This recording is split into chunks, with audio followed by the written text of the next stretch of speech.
Joe Rogan just went head-to-head with Barack Obama, and it got heated. We're talking secret deals, hidden memos, and claims that could change how you see Obama forever. I'm breaking it all down. Let's get into it.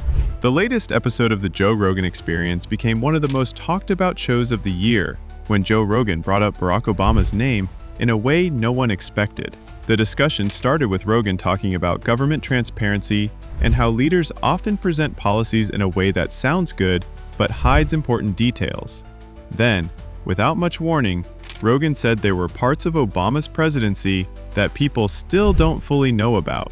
Rogan began talking about the Trans-Pacific Partnership, or TPP, a trade deal Obama strongly supported while in office. This is a real deal that was meant to link the U.S. with several countries in Asia and the Pacific to boost trade. Rogan reminded listeners how, back in the day, there were already complaints that much of the TPP negotiations happened behind closed doors. Critics at the time accused the administration of not being upfront about certain terms that could affect American jobs and industries. But then Rogan added something new. He claimed to have seen internal notes from a foreign policy briefing that suggested certain promises made to the public during the TPP talks were different from what was actually being discussed with foreign leaders. Rogan didn't give out the documents themselves, but said, "If these notes are what they appear to be, then the story we were told back then wasn't the full picture." He didn't outright call Obama a liar, but made it clear he thought the public had been misled. Rogan's tone was calm but serious, and his listeners could tell he believed what he was saying. He pointed out that even though the TPP was debated in Congress and eventually shelved, there were still many unanswered questions about the exact commitments made behind the scenes. When Obama was asked about the comments in a separate interview later that week, he pushed back strongly. He said there was nothing secret about the TPP that would change how the public viewed it, and that every international negotiation involves private discussions until the final terms are ready. Obama called Rogan's claims misinformed and suggested they were based on incomplete information. Over the years, Rogan has interviewed a mix of people, from scientists and athletes to presidential candidates. In 2020, he famously said he would prefer to vote for Bernie Sanders over Donald Trump, which got a lot of attention.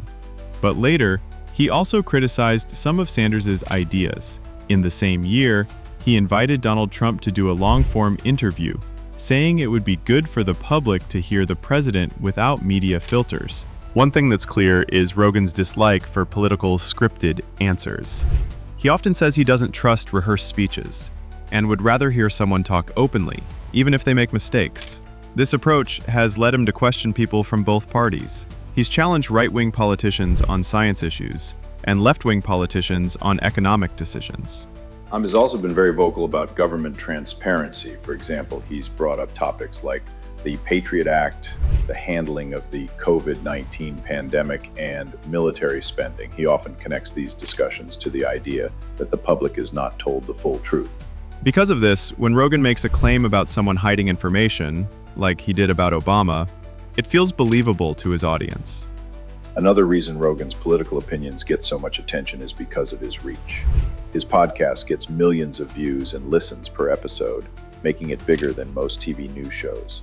Politicians know that if Rogan talks about them, it can influence how a lot of people see them. This has made some leaders cautious about appearing on his show, while others see it as a chance to connect with voters in a more relaxed setting. Even though Rogan is not a journalist, his style of asking blunt questions and following up with research has built trust among his listeners. People feel like he says what they are thinking, especially when it comes to holding powerful people accountable. During his 2 terms in office, Obama's public image stayed mostly positive. He was known for his confident speeches, thoughtful answers in interviews, and ability to connect with ordinary people. Many supporters admired how he carried himself, often describing him as presidential in both words and actions. He won the Nobel Peace Prize in 2009, which boosted his global reputation, even though some critics said it was too early in his presidency for such an award. Policy-wise, Obama's biggest achievements included passing the Affordable Care Act, which expanded healthcare coverage to millions of Americans, and ordering the military operation that killed Osama bin Laden.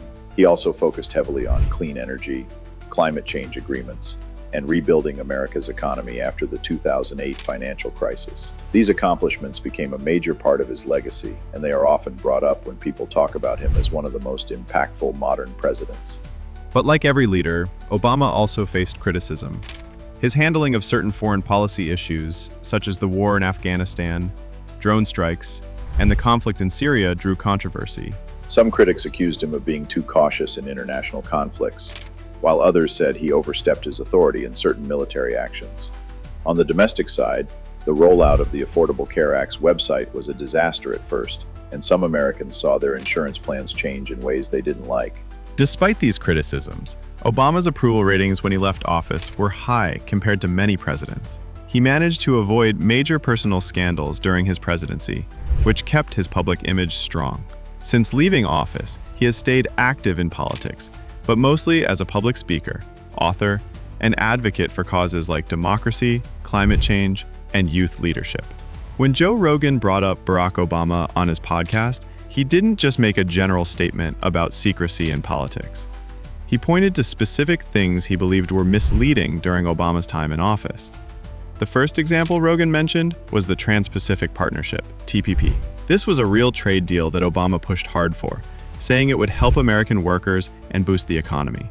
Rogan claimed that behind the scenes, the deal had clauses that favored multinational corporations and could hurt small businesses in the long run. He suggested that Obama downplayed these risks in public speeches while knowing the full impact privately. The second point Rogan brought up was about the NSA surveillance programs. This was a huge controversy during Obama's presidency, especially after Edward Snowden leaked documents showing that the government was collecting massive amounts of data from citizens. Obama publicly defended the program as necessary for national security, but Rogan said there were memos showing Obama had approved expansions to the program that were never discussed openly. Rogan claimed that not revealing those expansions to the public was just as bad as lying about them. Rogan also talked about foreign policy, specifically the drone strike program. Obama's administration used drones to target suspected terrorists overseas, but there were also civilian casualties. Publicly, Obama said the strikes were precise and targeted, but Rogan claimed that internal reports showed a much higher error rate than what was shared with the public. He argued that keeping those numbers hidden painted a false picture of the program's effectiveness. The most surprising claim Rogan made was about a climate change agreement signed during Obama's second term. Rogan said there were draft documents showing that certain environmental promises, like reducing fossil fuel subsidies, were quietly removed from the final deal after pressure from energy companies. These changes were never mentioned in the president's speeches about the agreement. Rogan framed this as a clear example of saying one thing to the public while doing another in negotiations.